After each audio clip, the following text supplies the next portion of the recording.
Cannes is arguably the biggest and most famous film festival in the world, where thousands of filmmakers flock to do battle and lock horns with distributors to hopefully create movie magic. It's both a festival with movie stars and glitzy premieres, but also a market where newly made films are traded, and also those that are barely conceptualized. Awash with alcohol, running for 2 weeks, and parties galore, Cannes can be an emotional roller coaster where some dreams are materialized with champagne corks popping, but for the most, dreams can be shattered. What about the indigenous population? What do the restaurateurs, the Airbnb rental landlords, what do they truly think of so many people coming to Cannes? First time here in Europe, in Cannes, everything. I'm a virgin. I'm a Cannes virgin. This is a great meeting place. I like to call this film camp because it really is. Like, oh my, we'll see you next year in Cannes. Let's talk about that project and how we can fund that for you. Okay, so I've been a film commissioner for a little more than a year, actually. Say a year and a half. I've been working for the film industry in the Dominican Republic. From what I know, yeah, I mean, they love it because it brings so, especially business owners, it brings so much tourism from all over the world. So what credentials do I, Jon-Paul Gates, have in presenting this documentary about the Cannes Film Festival? In fact, it's Cannes 2022. Well, I'm an actor who's appeared in over 100 international feature films, and since 2019, I've been hosting and producing documentaries, 11 in total. After arriving at Nice Airport, you've got 3 decisions. Do you take the most expensive bus, which is about 20 euros into Cannes, but it's probably more convenient, or you can take a stroll to the train station, which probably costs around about 6 to 8 euros, or finally, I suppose those people on a budget would appreciate this, you can take the bus, which takes 2 hours, but it will only cost you €1.50. So let's talk to filmmakers. What do they think of Cannes, and do they get deals there? My first time, and I almost didn't come. I was actually kind of convinced. I had never been to Europe before. I now live in Las Vegas. It was a long flight, and a friend of mine said to me, your movie's playing in Cannes. You gotta go and experience what it's like. So I decided to come here, and it's one of the best decisions I've ever made. I absolutely fell in love with this place as soon as I got here. I think the atmosphere is great. I think the people are great. The restaurants are fantastic. Just the whole vibe is really nice here. And I'm really happy to be here. You also said, correct me if I'm wrong, it's your first time in Europe. My first time in Europe. I've never been to Europe, and that was a good excuse to finally crack the seal and get on a plane and come out here. And it was really worth it. I think it's fantastic. I'm sorry I've missed it all my whole life, to be honest with you. Okay, you're with a movie here, and how's it doing so far? The feedback has been fantastic. We're actually going to be screening in a theater, which I'm super excited about, and it seems the interest is really high, and it's great that I had the opportunity to do a sequel to the original Wedding Pact, and I'm just really looking forward to Saturday when we screen it. So you're not a first-time filmmaker? I am not a first-time filmmaker. This is, I think, my 5th feature. I did a thriller a couple of years ago called Manipulated. Then I did the original Wedding Pact. In 2008, I co-wrote and directed with Kevin Farley a comedy with a bunch of Saturday Night Live guys, Chris Kattan, David Spade, Norm Macdonald, Chaz Palminteri, a comedy called Hollywood and Wine. And then before that, I did another movie that I'd rather not talk about. My name is Danielle Campbell, but I also have my own production company, Vision Light Productions. I'm producer, director, line producer, and first AD. I'm here for a number of projects that I'm developing with some co-producers of my own, and then here to help acquire films with California Pictures, and also here to acquire funds through friends and partnerships and networks that I've had since before this Cannes, at other Cannes, at other film festivals, and this is a great meeting place. I like to call this film camp because it really is. Like, oh my, we'll see you next year in Cannes. Let's talk about that project and how we can fund that for you. And so sometimes you've established those meetings a year in advance. Some of those folks may be in Germany, they may be in Italy, they may be in the UK, and you may not get to see them until Cannes of this year. Presumably this is not your first Cannes. It is not my first, it's my 10th Cannes. When did you start coming here? 10 years ago. Minus COVID year. I was here yesterday. Last year, and was not here for 2020. But some people say that Cannes is the biggest and most famous film festival in the world. Do you subscribe to that view? Absolutely. I've been to quite a few of them. I've been to Toronto. I've worked at the Tribeca Film Festival in the past. The AFM market, which is more of a market than it is a festival, of course. But I find that Cannes is most attended. It's the most accessible. So most of my network, everyone comes to Cannes every year without fail. They may not always go to Toronto, they may not always go to Berlin, but they'll always come to Cannes. There's something about the French, this environment, the beauty of this festival, the history, the different programs that they offer, that really you want to be here. It's, again, film camp. Okay. Give me an example of how welcoming they have been. Okay. Well, I'll tell you this. I have been to AFM in Los Angeles. I have now been to this one here, this market here. The atmosphere and the vibe of what you see here is almost the same without the pretentiousness and the snobbiness of Los Angeles. This city it seems to me that this city embraces and welcomes everyone to come here and be a part of this festival. A perfect example was just yesterday. We found a supermarket, and we went in and we were having trouble finding something, and the woman didn't speak any English, and my friend was having trouble communicating, and she was so warm and patient and welcoming, and not getting frustrated and going, you Americans, and really with the phone and the app and trying to do that, they were just so inviting and warm. And then, even just walking down the street, everybody's saying, I'm sorry, excuse me.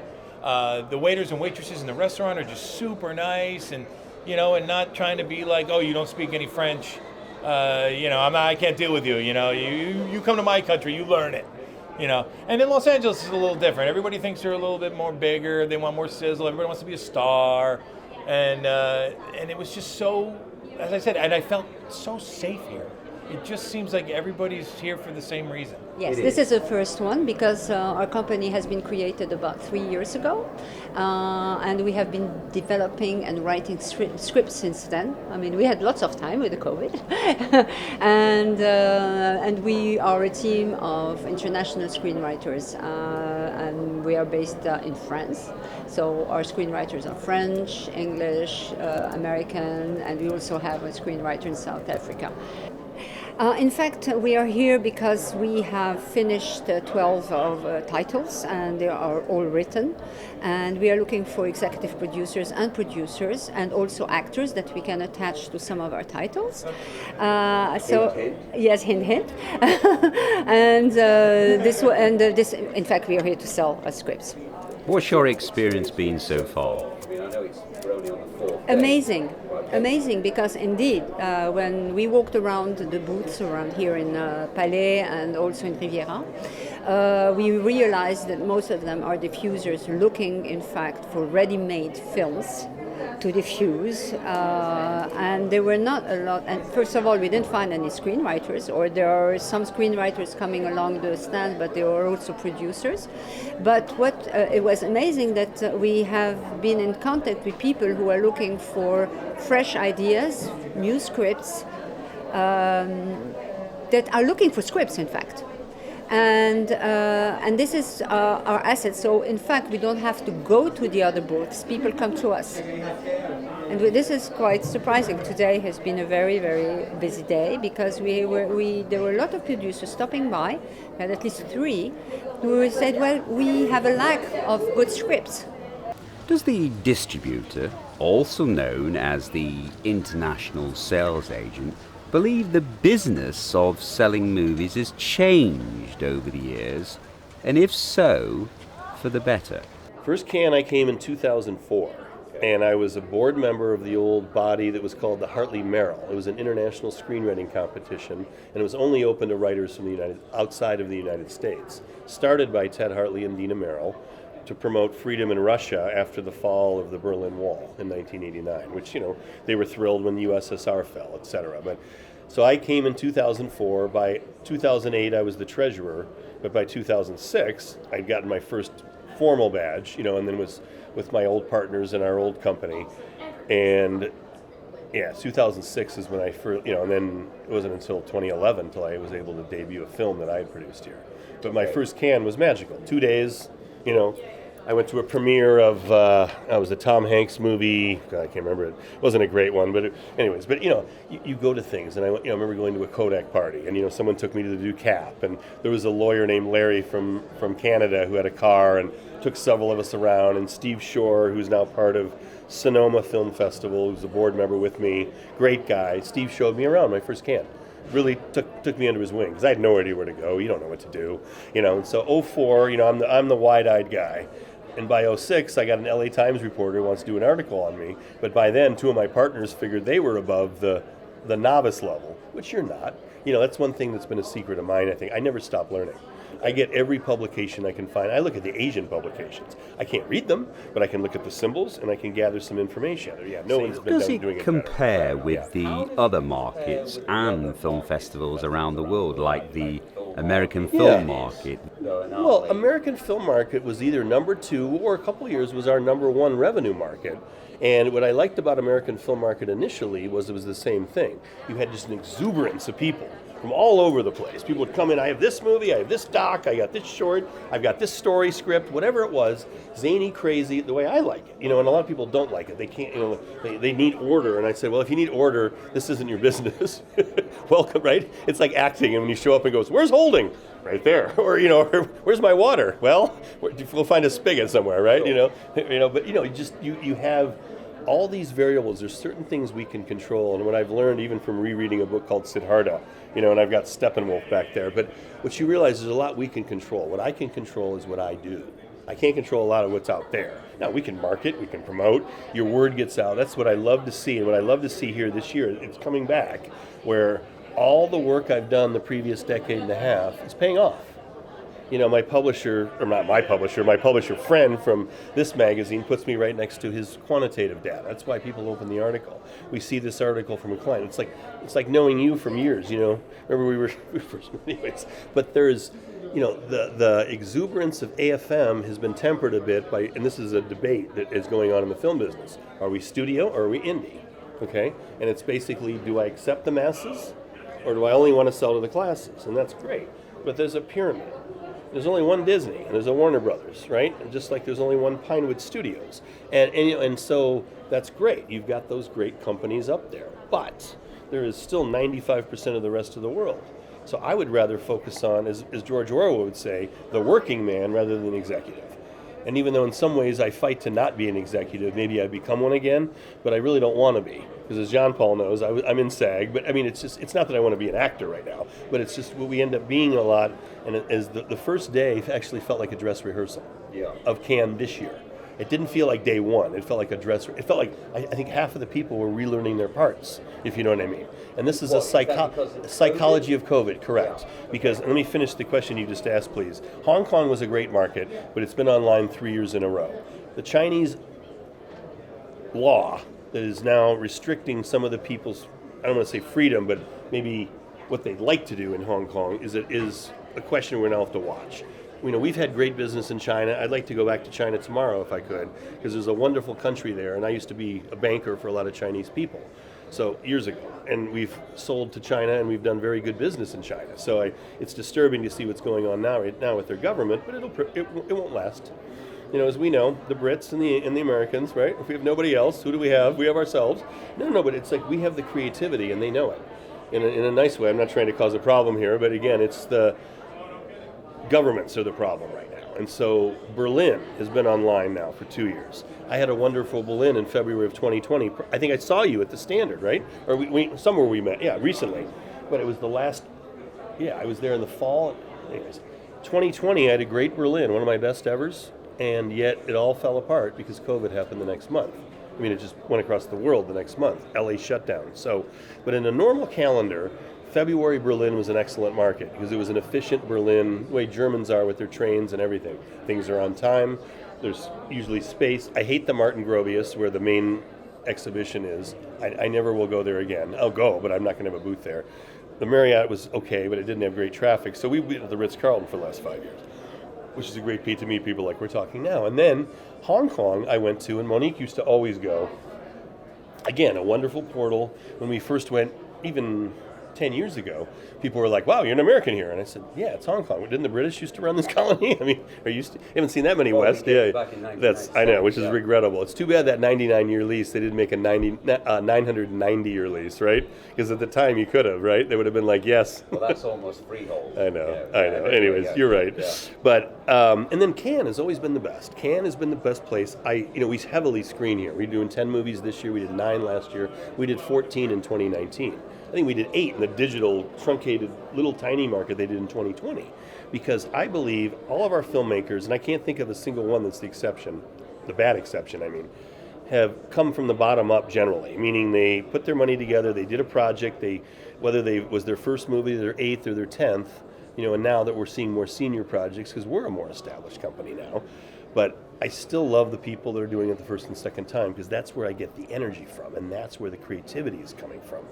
There are many ways a filmmaker can fund their project, but what film funds and country tax incentives are available, and how do those bodies rate Cannes in acquiring clients? It's very hard to track the leads that actually came from Cannes.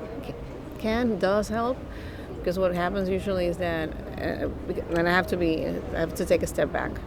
So we have a two-way strategy. One, attracting foreign productions to our country, those that use our tax credits, our studios, our water tank, our beautiful locations. And then we have another strategy promoting our local productions. So it's a very different one. So, as probably everyone does, you start booking, or our local producers start booking meetings ahead of time of Cannes to see if they can actually sell their film, to see if they can actually get a co-producer. And it has been successful, I think. And maybe for a market not as successful probably as Ventana Sur in Argentina, because of the type of product we create. But it's still very necessary for us to be in Cannes. It's pretty clear to us. So in terms of the foreign productions that are attracted to our country, in terms of generation of leads, it's hard to tell. Or it does help being here to convey the message to producers if they have questions and they want to confirm. And this is as a film commissioner, of course. If they want to confirm how the incentive works, clarify. I mean, it does help. It does help when it comes to the closing of the deal. So it is important to be in Cannes. Picta Nouveau, my organization, was created in 1985, so 40 years ago. And we go to Festival de Cannes, I'm sorry for my English, since maybe 20 years now. It's very important for us to be here each year because we can meet some filmmakers, study some projects, and we try to attract this project in our region. So that's why we are going here every year. I am Alketa Basha. I come from Albania, from Tirana, and I work in the Albanian National Film Center. It's a government institution, and I work in the foreign relations. It's my first time in Cannes, and I'm very happy to be here because I've watched the film festival always through television, newspapers, internet, and so on. And my first impression is so like in a newspaper you see the pictures, and when I came here it was those pictures were in a real last day. We've been to Colombia on 2 different occasions. The reason why I want to talk to them is because they introduced a tax credit several years ago, and at first I thought it was as high as 50 to 60%. Now, was that because they wanted to get rid of the image of Pablo Escobar, so they wanted to attract filmmakers and therefore they had to augment their tax credit in order to attract them? Seemingly, when we've just spoken to some of the representatives in there, they were saying that actually it's TV series like Narcos that have actually garnered more interest than their attendance at various film festivals. Filmmakers take note. A word about tax incentives. Now, most countries are offering 25% with a minimum shooting budget of $500,000, whether it be Dominican Republic, Colombia, or whatever. However, maybe you should look at Costa Rica.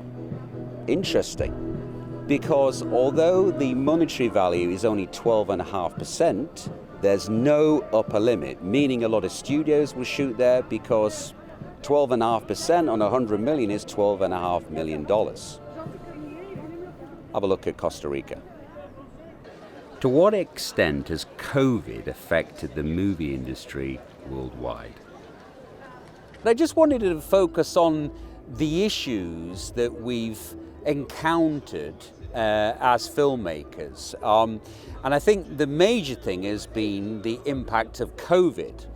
And let me explain that. I mean, when I've been here before, I've been here 10 years now, not 10 years consecutively, but I've been 10 times, probably over 20 years. So I consider myself probably I've got the inside information. But getting back to my point about the way things have changed, when I've been here hitherto, I've always been presented with a package as a filmmaker. So I get a bag which is loaded with material. This year, all I got was this, a badge. That's all I got, right? And Alan, who's on camera, got exactly the same. The other impact of COVID is that when I've been here before, all the pavilions at some time of the day have had a function, a meet and greet, a networking event that's awash with alcohol.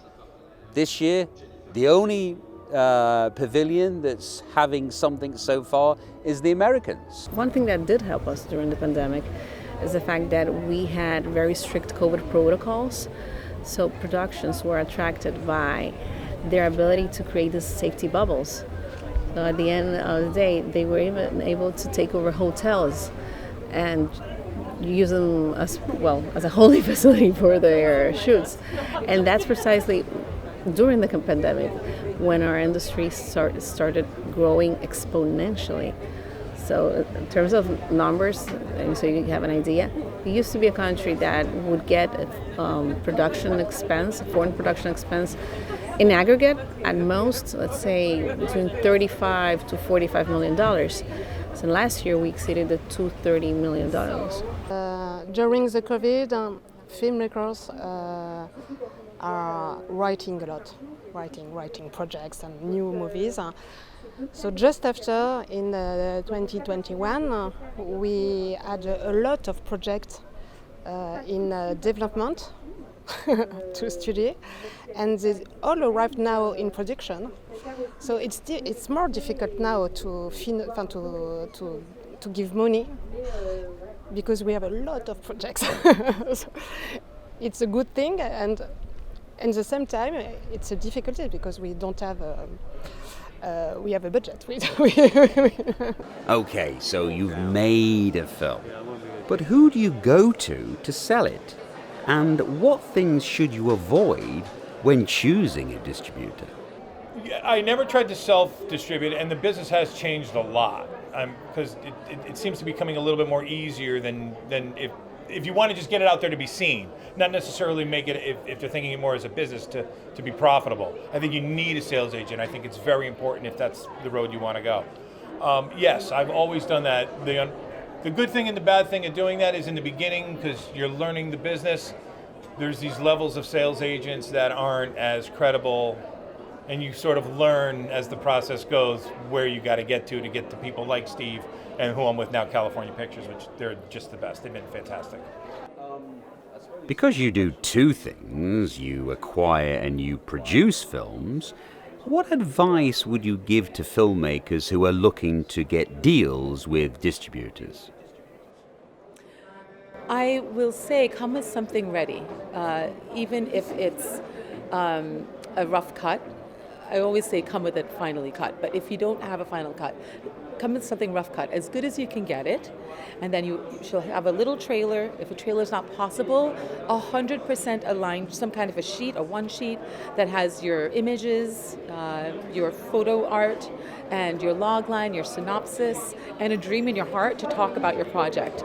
A lot of times people will buy in because you're so passionate about it, and they believe that you're passionate about it, and they believe that you can see it through to the end because it's a partnership. Every part of filmmaking, including distribution, is a partnership. So in the distribution area, once you've finally cut your film, it's done, you're partnering with the distributor to help get your film out. A distributor may have thousands and thousands and thousands of films, so you have to be your own advocate as well. How has digital technology impacted filmmakers and those selling their content? What challenges in the future is the industry facing? Are online distributors and streaming platforms here to stay? I think it's okay because it's direct. Now, well, we're very direct too. We might offer the same exact fee. Our average fee will be 25 to 30% internationally now because the revenue has dropped. We also collect usually a sales coverage fee, as I call it, of $25,000. Most of our competitors are 50 to 75, which I know because I've seen a lot of the agreements, but we don't believe we want to collect that. Because of the competition from the online platforms, does that mean it puts pressure on you to be compliant? Well, there's two issues. There's performance, doing a good job, and then there's reporting of that job or the lack of results. And again, we've had this year, we're still, I think of some of the major companies we've sold to, most people are still a half a year behind right now, still. So we've gotten a lot of third quarter 2021s. We haven't seen all the year ends from 2021. These are from major distributors around the world. And a lot of people either they can't catch up, their companies just reopened, China's still shut down, Hong Kong is shut down. Now, performance though I want to address there is because what I ask everybody, and I think my reputation is this, you know me, I tell everybody, CAN or AFM, if you can't see me, then you haven't tried hard enough. Because I open the doors to everybody, the entire world, if you want to come and visit me. And Jennifer knows, I'll meet with people day, night, and morning. That's why we're here. And that's been a hallmark of ours. So I say to people, anybody out there, if you have an issue and I haven't responded by email, call the office. Find me. Find one of our people who will find me. It's clarity, but what we're not able to do is obviously control the whole world. And so anybody knows, and they think they've got 5,000, there's 5,000 plus buyers out there. Plus there's a lot of hybrids. Producers who want to sell content. A lot of previous buyers have become sellers. There's one seller now I know has become a buyer. There's other, well, it depends on where you sit because it's really an equal relationship. There's a lot of people here, and that's another thing I don't do, and hopefully this won't cost me business, but if it does, too bad. We don't kiss ass to sellers in the same way I wouldn't expect them to kiss my ass, because I can help anybody, generally now, anything financially, especially if you need me to take a quick look, I was a master at that. But for sales, it's business, it's relationships, it's also, does your movie, does your content fit what somebody wants in another part of the world? Like, I could get now several buyers to take things for us because they trust us. But the question is whether it's good or not. Now, some of them, in some ways, they need a steady stream of content, so great isn't required, they need good. They need good, and that's why the independent markets satisfy them, because they have a lot of variety.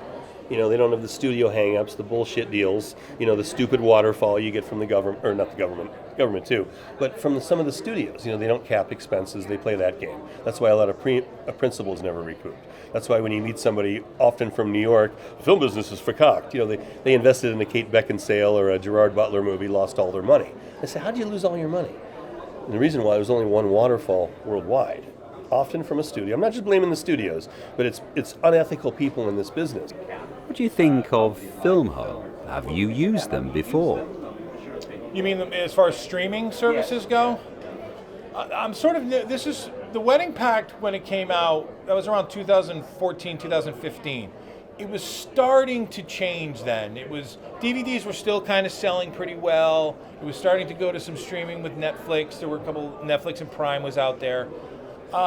This is kind of my first dipping my toe into real streaming access. So I really don't, I'm going to find out probably on this one.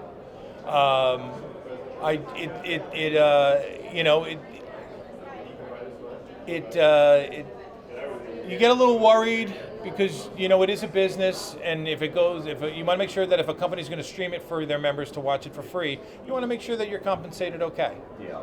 And to be able to survive, because people pay $5.99 and can watch whatever they want all month for free.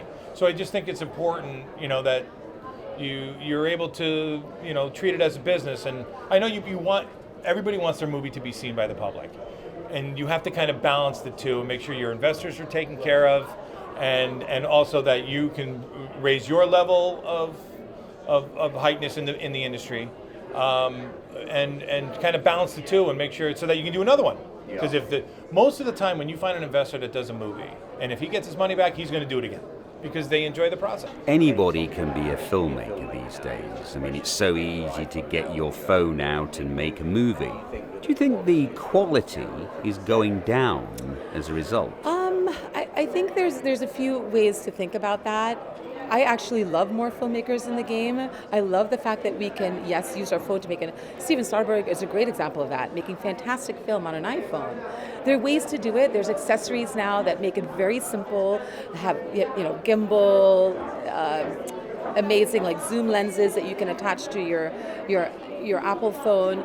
I don't think it's a bad thing. I think more people in the game are better. The cream will rise to the top on its own. So I think discovery, I think expression is a wonderful thing, and it's just going to make those seasoned filmmakers want to be even better filmmakers because there's more competition. So I think all around the glass half full perspective is, hey, we're all in this game together. We're all experiencing this creativity together. We're all using different tools, potentially. But at the end of the day, story. It's about the best story. And that'll rise to the top. Yeah. As there's been undoubtedly a proliferation of product, which means from your perspective, it's much harder now to get deals for filmmakers. Well, there's less slots, and let me explain that. Obviously, there's big theatrical movies. Some of the movies we have in this booth, and there's a few others, and there's some really good ones in the market, will go theatrical. And then others will not. Their life will be initially digital. We'll make some television sales, pay television first, then free television. In maybe their country of origin or America, maybe UK, we'll do a DVD release, like Scavengers was. But, not a big one, but it does a few 100,000 units. It can move a needle for somebody. They're thrilled, right? You do see a lot of movies, regardless of budget, where what people unfortunately did is they rushed into production in one way. And that's the proliferation now of digital, because people can. They're no longer have to collect film ends and, try to cobble together film stock if they were shooting on a film camera. Or we've probably talked in the past about some people who've used the Red camera. They loved it because it was good for push-ins, but it had some technical challenges initially. It's just seamless. So with digital, again, I love the new faces, the new things that pop up, and we're always a company that embraces the world. That's another thing. I realized America is America, but when I saw the shift in revenue, when I was a banker, here's one stat that's interesting. 1995, I was at Wells Fargo, and I was in the entertainment syndicate, and we were looking at some of the projections around the world. And here's an interesting stat. 2/3, a full 66% of worldwide revenue from the average studio movie and down, 2/3 of that revenue was from North America.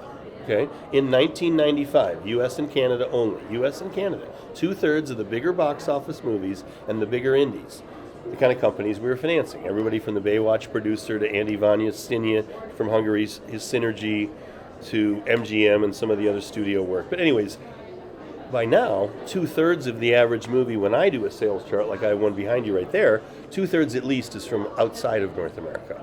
And that's because of the growth elsewhere.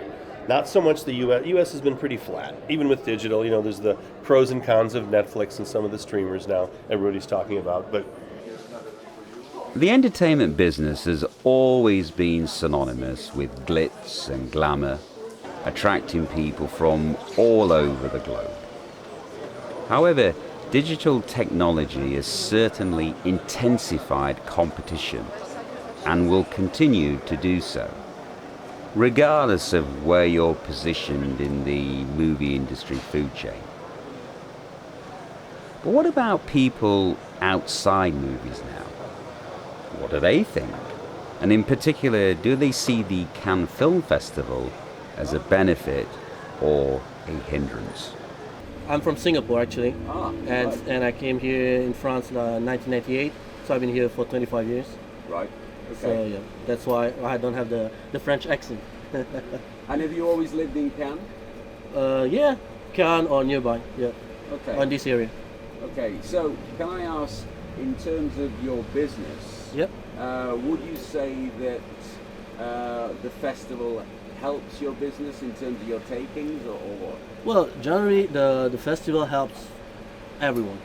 It improved the business for all the locals in Cannes.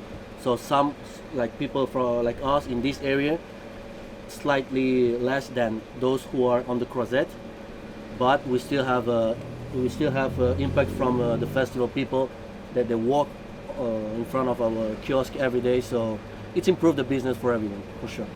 What does it mean for local people? How do they feel about thousands descending on Cannes? Obviously, the restaurateurs and Airbnb owners love it, as it's more money for them. Yeah, I think you'll find like a lot of people, especially people that have like small businesses or the ones that own houses here, things like that, it's huge for them because you get, not only do all the celebrities obviously come, you know, but it brings a lot of tourists, cruise ships, all the boats.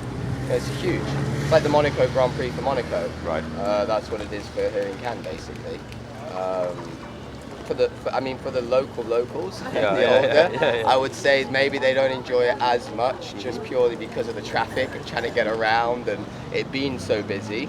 But you know, it's been here for so long. It's, from what I know, at least, you know, I'm not a local to Cannes, but from what I know,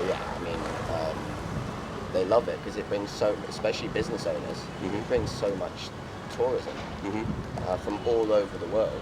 What do you think to the filmmakers and financiers? Do you like them, or are you irritated by them? Actually, they come here to take coffee, so we don't have so much time because we have 3,000 people per day. We are like giving away coffees whole day, so sometimes we take time to speak with people. They give us their reaction to movies and they tell us about their jobs, but most of the time we just don't have time. Would you say that during the 2 weeks business is improving or getting worse? No, I mean, we had few years where Cannes was a bit in the unstable situation, like 3, 4, 5 years. But I mean, the situation is getting better. From last summer, we saw that they did a festival last year in July, so it was really in the period where a lot of people were here, not only for the festival but for summer holidays as well. And this year, it started very well and it's getting better and better. So I mean, it will take a few more years to be back to the normals like 10 years ago, but it's getting there. It's getting there for sure. It was a movie where people were dying and the Palme d'Or movie, I don't know.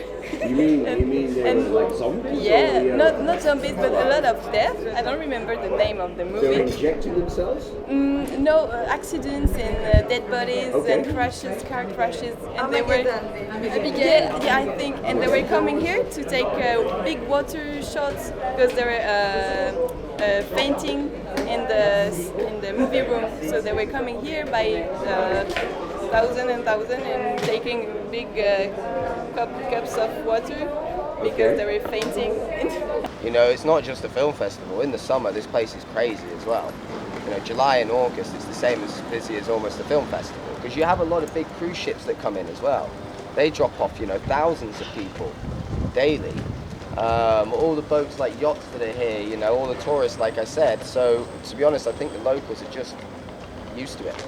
And I think they actually enjoy it. And then obviously you're going to have the people that don't. that's a no-brainer. You're obviously going to have people that love it and people that hate it. But I think, to be honest with you, from what I know and the people I know in Cannes, friends of mine, they love it because it brings parties as well. Okay, so we're making our way back to the airport, Nice Airport, on this very inexpensive bus. And both myself and Alan, behind camera, we're both exhausted.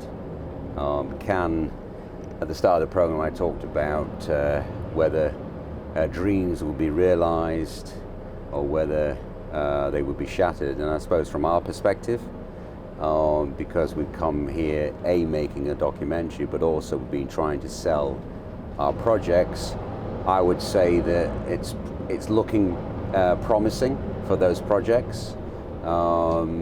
Question is whether other filmmakers are having the same success or experience as what we've had.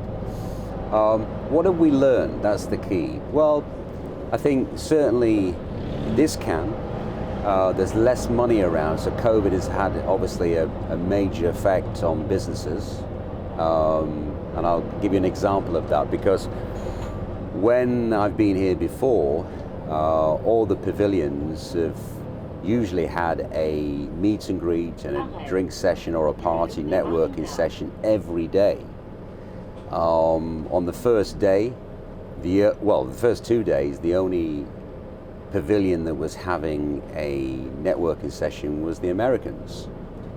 So is that because the likes of Netflix and Amazon and the other SVOD platforms, they've been making a lot of money? So is that the reason why they may have aided the American pavilion by giving them money? Who knows? But what was interesting is that we were at a party the other day, and the Ukrainians, even though they've been through this oppression from Russia, they still managed to dust themselves down, not feel sorry for themselves, and they put a party on. So as I say, that's testament to them. What else? I think, like with anything, you've got to be organized when we come.